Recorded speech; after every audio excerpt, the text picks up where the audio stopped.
Привет, меня зовут Юлия Гензина, вы находитесь на моем канале, который посвящен интерьерному вязанию. В этом видео мы с вами разберем полюбившийся вам узор. Почему я выбрала именно его? Потому что на его примере я хочу еще раз вам рассказать, как работать со схемой для мозаичного вязания, но не просто о правилах, где какие крестики, где нет крестиков и как ее читать, а хочу ответить на главный и очень частый ваш вопрос. Юлия, пишите вы мне, вот у вас выделен раппорт узора, а как нам вязать дальше? Какие крестики должны быть в следующем ряду?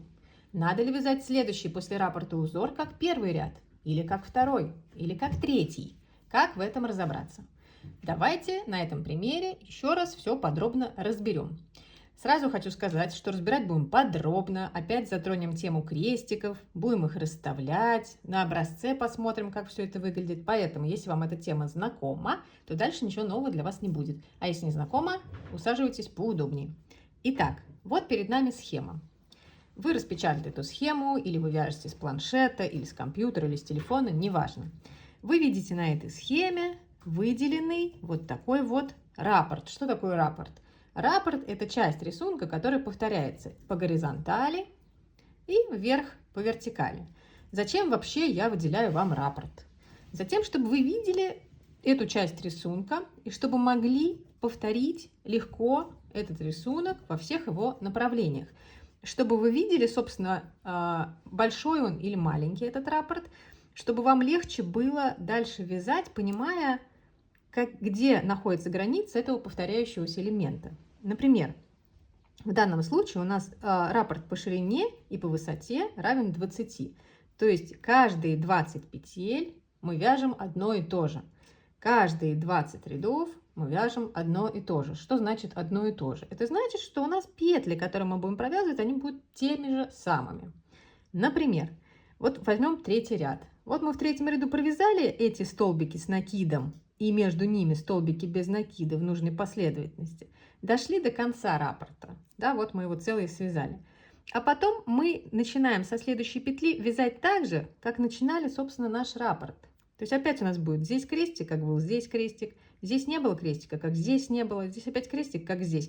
То есть мы опять повторяем те же самые действия. Это очень удобно знать раппорт, потому что в какой-то момент вы просто можете отложить схему, и когда у вас особенно длинный ряд пледа, просто понимать, что на этих 14 петлях, на каждых 14 петлях вы вяжете столбики в одинаковой последовательности, там, как они и были в нашем раппорте.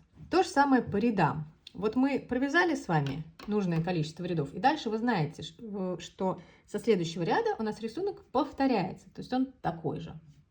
Теперь давайте сейчас мы про крестики здесь забудем и вспомним, что такое мозаичная схема и как она читается. Этот простой на самом деле узор нам позволит очень быстро все с вами вспомнить. Итак, всегда смотрите на рисунок.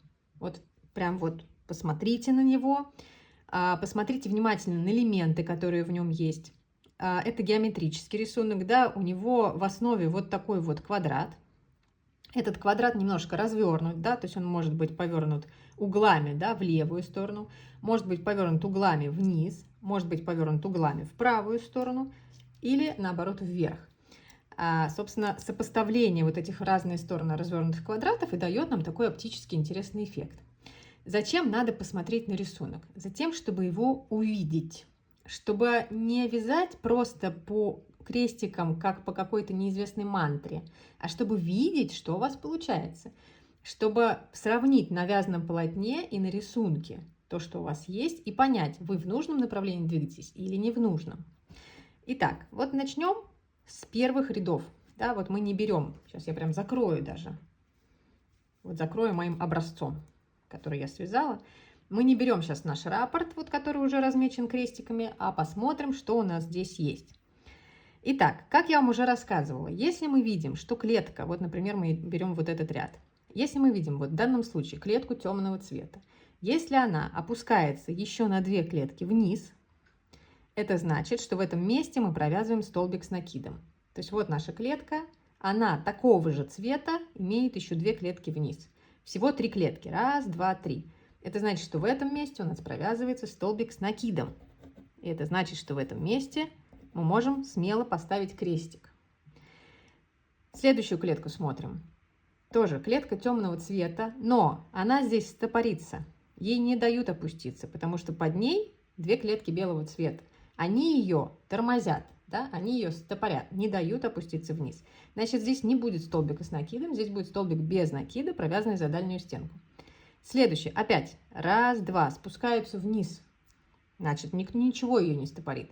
Значит, будет столбик с накидом. И так далее. Возьмем, например, какой? Вот этот ряд. Белый, да? Клетка заблокирована, некуда опуститься, не будет здесь крестика, не будет столбика с накидом. То же самое здесь, здесь, здесь. Просто вяжем столбики без накида, потому что они заблокированы вот этой линией, да? А вот здесь пошла разблокировка, потому что под этой белой клеткой есть две клетки тоже белого цвета. Значит, здесь будет крестик. Здесь не будет крестика, здесь опять крестик. То есть, где нет блока, там у нас столбик с накидом провязывается. Почему здесь нет крестика? Почему здесь не провязывается столбик с накидом, хотя тоже эта темная клетка не заблокирована? Ответ простой, потому что этот ряд белый. Этот ряд мы вяжем белым цветом, поэтому мы смотрим только на те клетки белого цвета, которые у нас опускаются вниз. На клетки темного цвета, которые опускаются вниз, в этом ряду нас не волнует, поэтому здесь будет столбик без накида. Так, мы вспомнили с вами основные правила, то есть расставить крестики. Если этих крестиков нет, вы можете. Теперь вернемся к основному вопросу, который у вас возникает с этим узором. Ну, с этим и с другими, собственно, мозаичными узорами, где вы не знаете, как дальше вязать после раппорта. Рассмотрим. Вот у нас с вами раппорт. Здесь проставлены крестики. Мы провязали 20 рядов, перешли на 21 ряд. Казалось бы, как нам вязать 21 ряд? Я же вам говорила, что раппорт повторяется. То есть, если по горизонтали он повторяется, то и по вертикали он повторяется. И значит, логика проста. Я, чтобы связать 21 ряд, должна посмотреть на первый ряд. И связать 21 так же, как первый. Что мы и делаем, да? То есть, мы смотрим на первый ряд, не видим здесь никаких крестиков.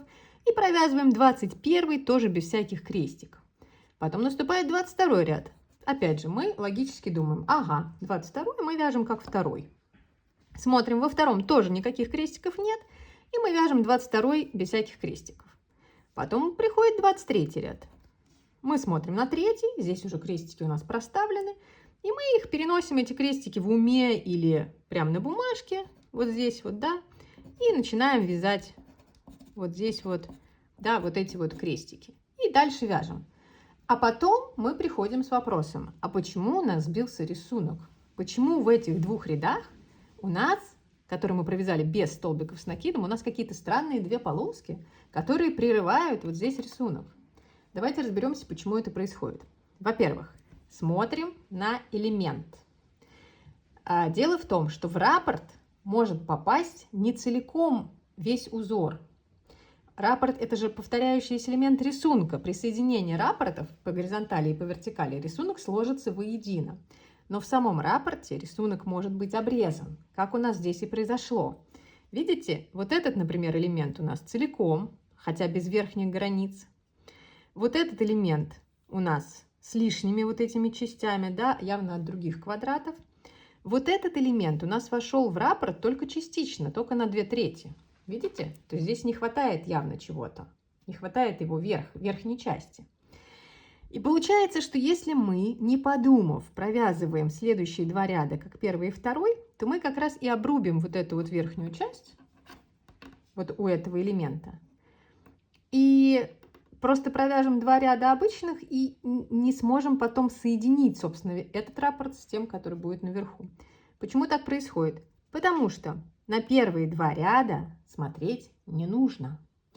Помните, я вам еще в начальных уроках рассказывала, что первые два ряда у нас как бы установочные. Почему? Потому что даже если по рисунку нам нужно было бы вот здесь, например, да, или вот здесь провязать столбик с накидом, то нам некуда его опускать. У нас здесь цепочка воздушных петель. Просто некуда опустить.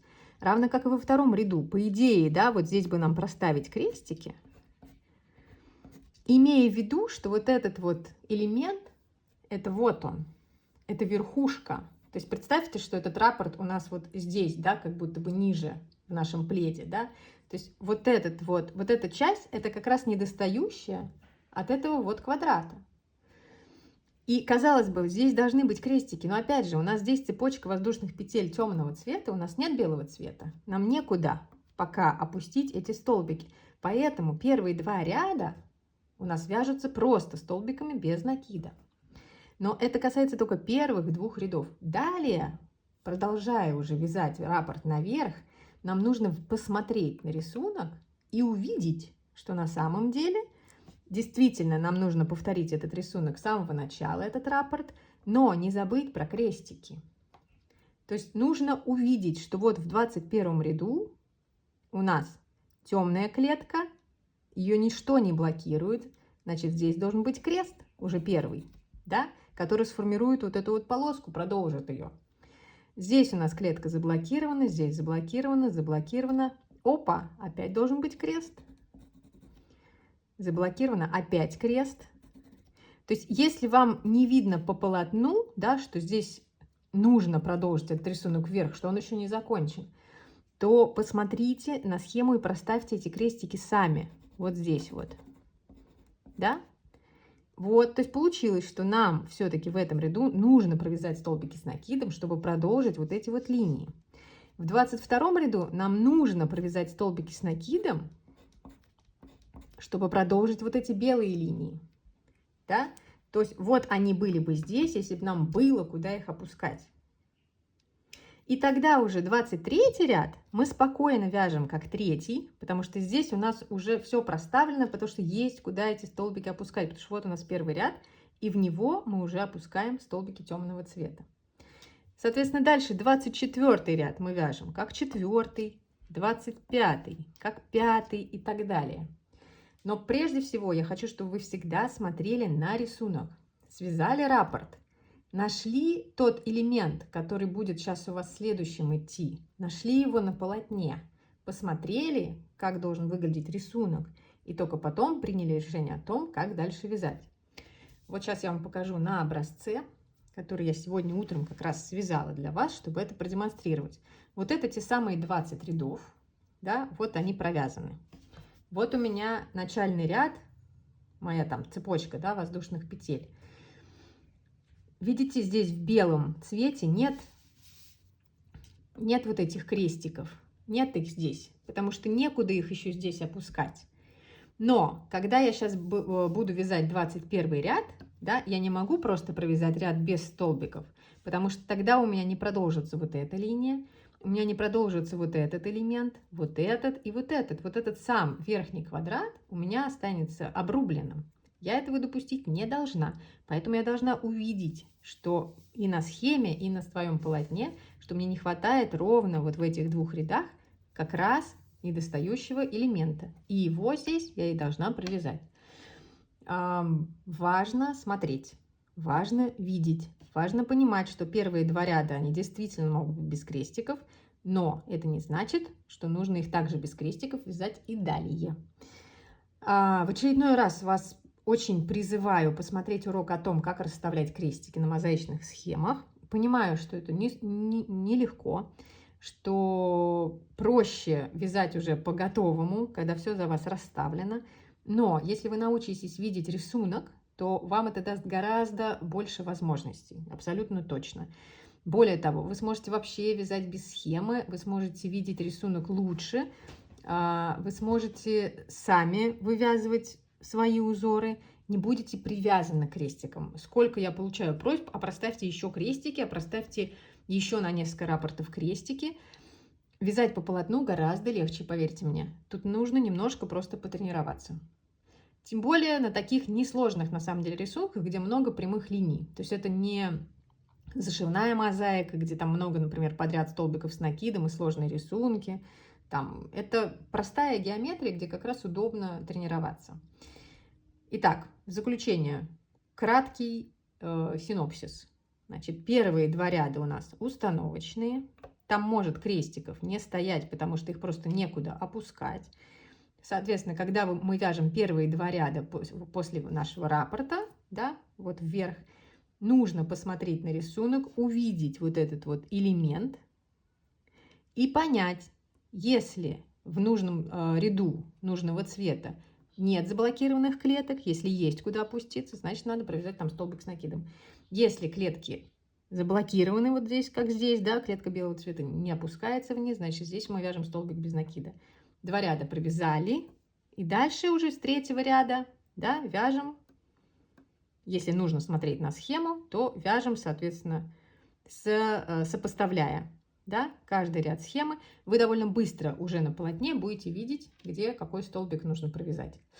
Я очень надеюсь, что это видео поможет. Но вы знаете, что я всегда рядом, на ваши вопросы отвечу. Вступайте к нам в чат по нескучному пледу, где много-много любителей мозаики. Всегда тоже ответят на ваши вопросы и помогут, чем смогут. Приятного вам вязания, хорошего настроения и будьте здоровы!